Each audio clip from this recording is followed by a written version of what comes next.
Siim oli vast äkki 6 aega vana, kui Tiidul avanes võimalus teda Kadrinas enda juures hoida. Ja kuna Siim nuttis palju, siis Tiit püüdis teda rahustada. Aga minu üllatuseks ei valinud Tiit üldse mingit lastelaulu, vaid hoopis teistsuguse laulu. Ja selle laulu, ma arvan, et refrään oli selline: kahju elust, mis õitseb, et närbuda.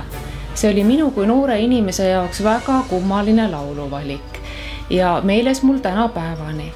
Aga loo lõpetuseks võiks rääkida seda, selle lauluga kohtusin ma nüüd nende jõulude ajal Kadrina rahvamajas ja ma sain esimest korda teada, et see on hoopis valsiviis.